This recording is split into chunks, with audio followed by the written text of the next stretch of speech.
पन्नगे च सुरेन्द्रे च कौशिके पाद संस्पृशि निर्विशेष मनस्काय श्री वीरस्वामिने नमः। आर्हत वाङ्मय में कहा गया है, अनेक चित्ते खलु अयम पुरुषे। यह पुरुष अनेक चित्तों वाला होता है। हमारे जीवन में भाषा की लब्धि भी होती है। आदमी बोलता है। कई मनुष्य हैं परंतु अच्छी तरह बोल नहीं सकते। जन्म से ही वे ऐसे ही कि न बोलते हैं न सुन पाते हैं, या बहुत कम बोल पाते हैं या बहुत कम ही सुन पाते हैं। कई मनुष्य वाणी की समस्या से युक्त होते हैं, कुछ तुतलाते हैं, कुछ हकलाते हैं। तो वाणी भी हमारे जीवन में एक तत्व है और उसका भी अपना महत्व है। शरीर है ही, शरीर से हम चलना फिरना, लिखना, खाना पीना और भी कितने काम कर लेते हैं। मन भी एक तत्व है। मन के द्वारा हम सोचते हैं, स्मृति करते हैं, कल्पना कर लेते हैं। कितने विचार हमारे मन में आ जाते हैं और मन की चंचलता कई बार मानो ज्यादा है ऐसा लगता है। हम चंचलता को कम करने की चेष्टा भी करते हैं, फिर भी चंचलता आ जाती है। मन में इतने भाव उभरते हैं, मानो कैनवास पर कोई चलचित्र यूं दृश्य दिखाई देते हैं। सिनेमा में और में यूं दृश्य आते रहते हैं। इसी तरह हमारे इस चित्त के पट पर या मन के पट पर, कैनवास पर नए नए ये दृश्य एक रंग दो भी उभरते हैं। तो शास्त्रकार ने कहा, अनेक चित्ते खलु अयम पुरुषे, कि यह पुरुष अनेक चित्तों वाला है। कभी कोई विचार, कभी कोई विचार। सुबह मन में कुछ ही विचार है, शाम तक विचार बदल गया, नहीं ऐसा नहीं वैसा करेंगे। कि व्यापार धंधा क्या करना, सुबह कोई आइडिया आई, अब शाम को नहीं और कोई धंधा करेंगे। ठीक है, बुद्धिमत्ता के कारण भी यूं विचार परिवर्तन हो सकता है। विचार बदलते रहते, यानी एक जगह मन केंद्रित नहीं रहता है। जैन दर्शन में लेस्या शब्द है, लेस्या। कृष्ण लेस्या, नील लेस्या, कापोत लेस्या, तेजो लेस्या, पद्म लेस्या, शुक्ल लेस्या। 25 बोल में 17वां बोल लेस्या 6 है। यह लेस्या हमारी भावधारा, ये 6 लेस्याएं हैं। वो एक हमारी भीतरी भावधारा की द्योतक हैं कि कैसी कैसी भावधारा बन सकती है। कृष्ण लेस्या सबसे खराब भावधारा, सबसे खराब विचार भावधारा कह दे। नील लेस्या उससे कुछ ठीक है तो खराब भी कुछ ठीक है। कापोत लेस्या और कुछ ठीक है, पर है तीनों की तीनों अशुभ की कोटि में। तेजो लेस्या और ठीक है, अब वो शुभ लेस्या की कोटि में आ जाती है। पद्म लेस्या और ज्यादा शुद्ध है और शुक्ल लेशा तो और ज्यादा विशुद्ध हो जाती है।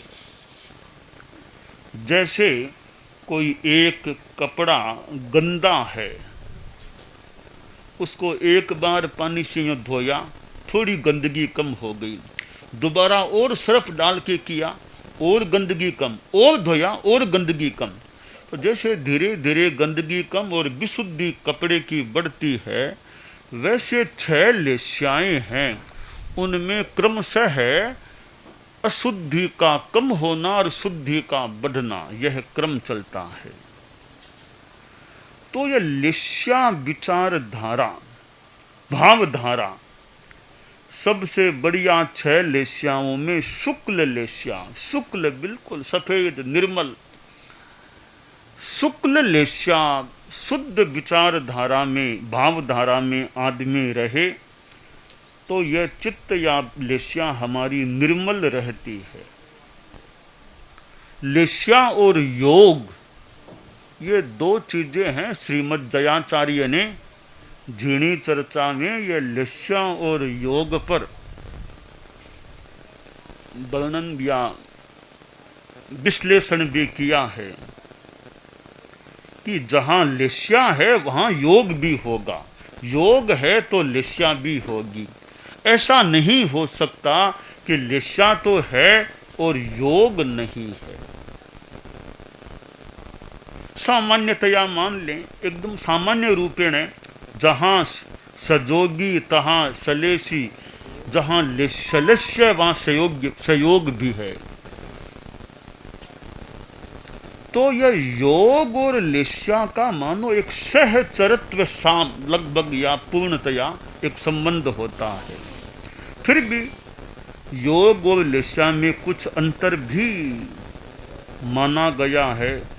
जोग लेस्या में कोई जान रया जिन रेश, जिन भगवान रहस्य जानते, वैसे हमारे ग्रंथ में ये क्या भेद है योग और लेस्या में, वह पढ़ने को भी संभवतः मिल सकता। खैर, हमारी मूल बात है, यह भावधारा है, हमारा चित्त है, उसमें परिवर्तन होता है।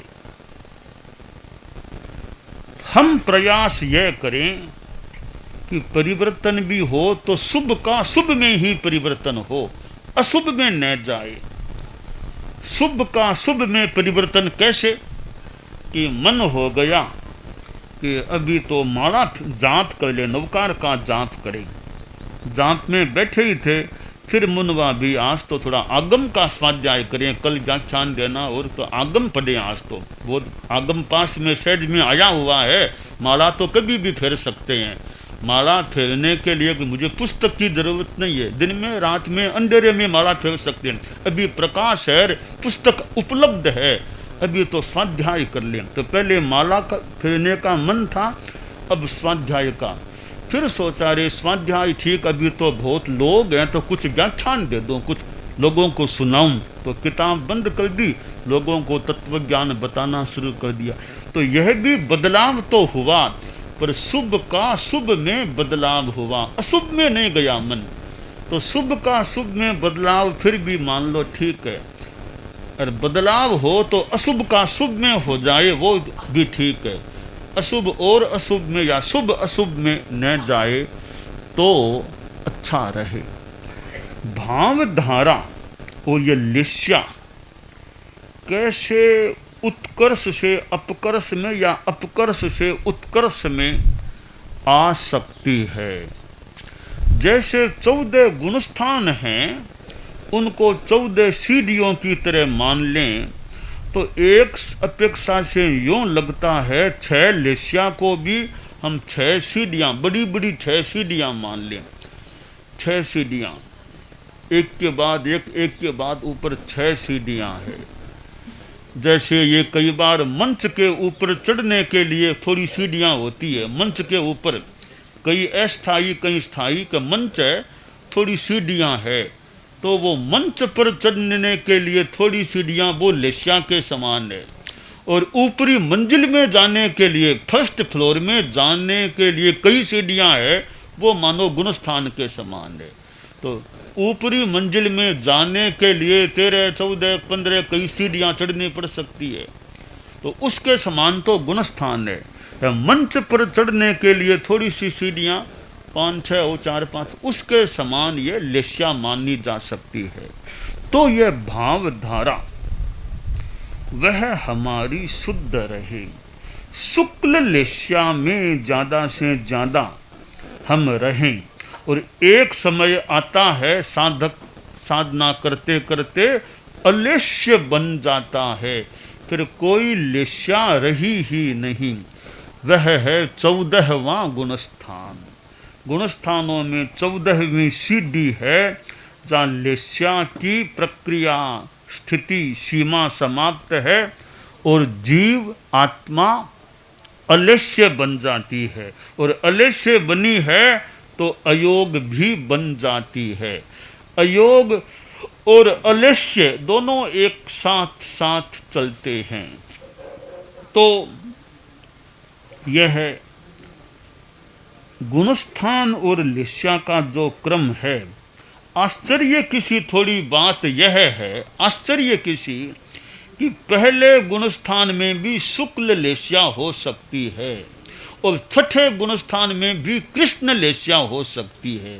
यह थोड़ी आश्चर्यकारी बात है कि गुणस्थानों की सीढ़ी इतने ऊंची हो गई, छठे गुणस्थान में आ गया, जबकि लेस्या वहाँ भी कृष्ण हो सकती है। और पहला गुणस्थान है मिथ्यात्वी जीव है कि वहाँ भी शुक्ल लेस्या हो सकती है। खैर, लेस्या भले हो जाए, पहले गुणस्थान में भले शुक्ल लेस्या आ जाए, छठे में भले कृष्ण लेस्या आ जाए, तो छठे गुणस्थान की महिमा अलग है।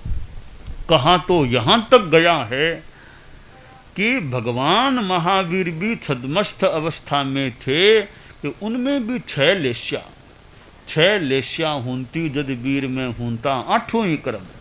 तो यह 6 लेस्या उनमें भी बताई गई है या संभावित रूप में हो सकती है।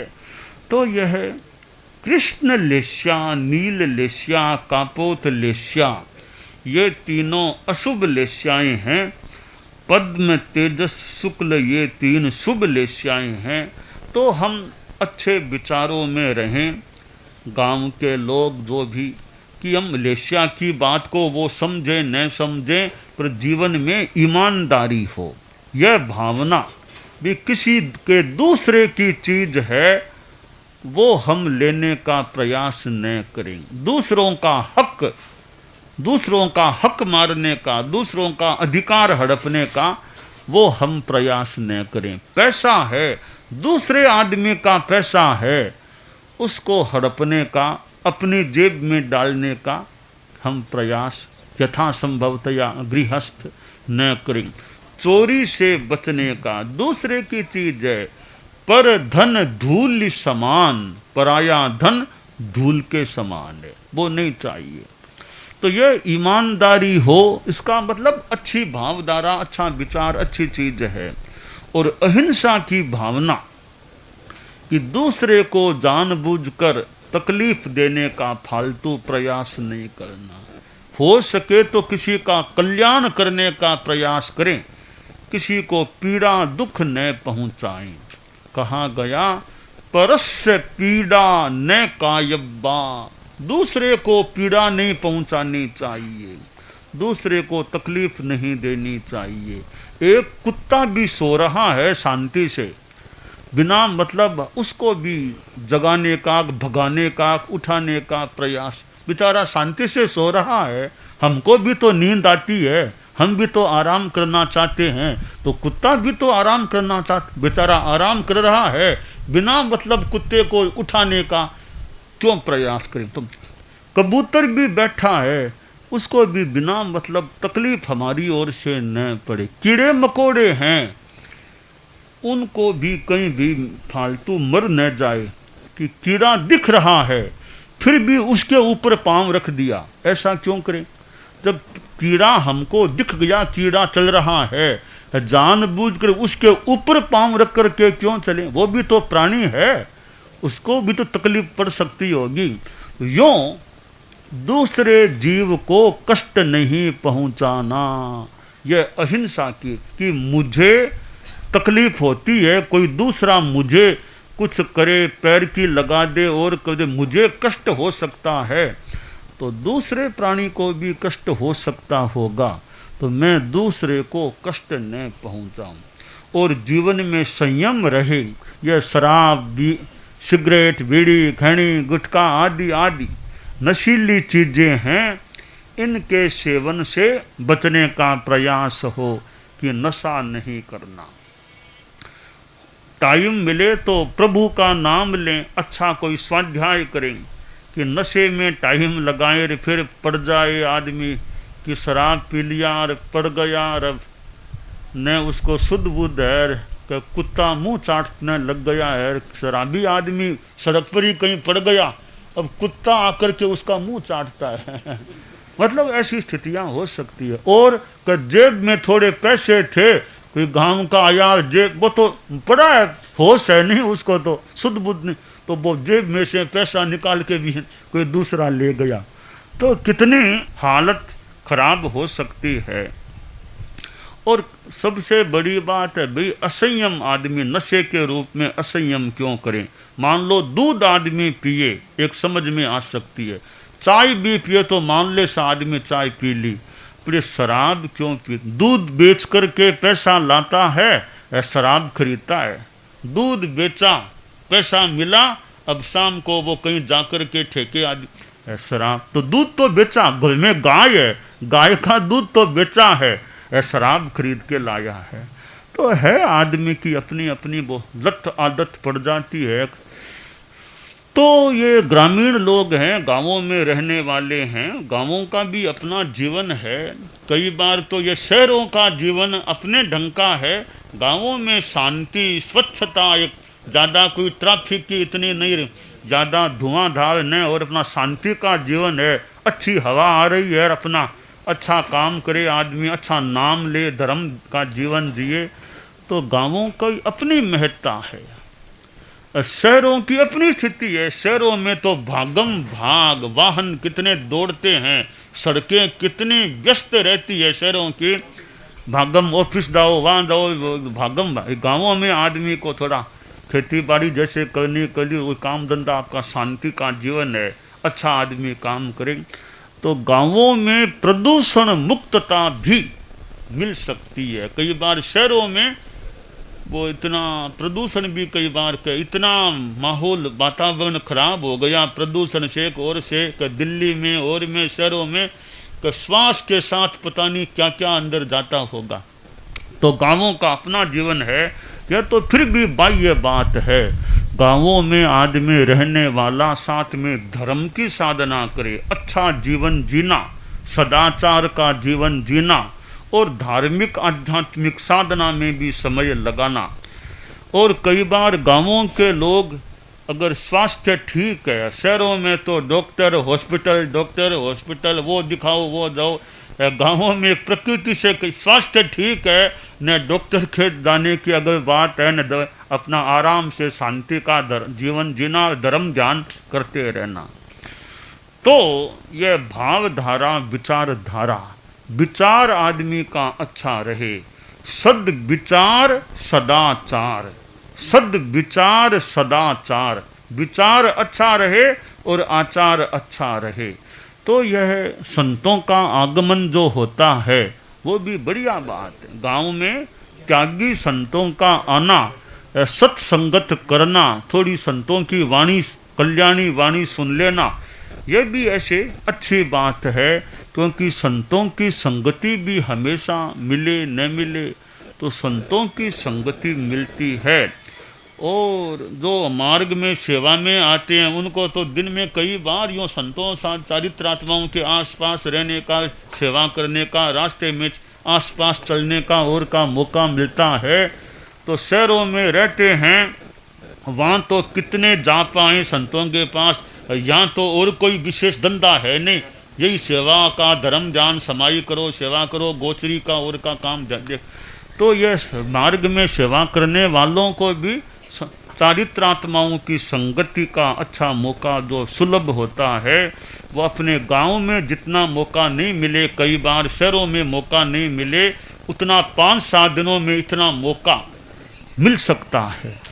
तो यह गांव में संतों का समागम होना कि और कुछ चीजें मिल भी जाए, सुत दारा अरु लक्ष्मी, सुत दारा अरु लक्ष्मी, पापी घर भी होय, संत समागम हरि कथा, तुलसी दुर्लभ दोय। एक सामान्य घर में कई परिवार की चीजें और चीजें पैसा भी मिल जाए, पर संतों का समागम होना और भगवान की धर्म की कथा होना, यह कुछ दुर्लभ चीज हो सकती है। तो यह मौका मिले और इतनी संख्या में सन्यासियों का, चारित्रात्माओं का आना होना, एक साथ या 50, 60, 70 की संख्या में आते हैं, और भी एक बड़ी बात, विशेष बात हो सकती है। तो हमारे भीतर अच्छे विचार, अच्छे भाव रहें, लिस्या शुद्ध रहे, शुभ रहे, यह काम्य है। दानान सिद्धम अभयपयाणम, सच्चे सुया अणवज्जं वयन्ति, तवे सुया उत्तम बंभचेरम, लोगुत्तमे समणेनाय पुत्ते।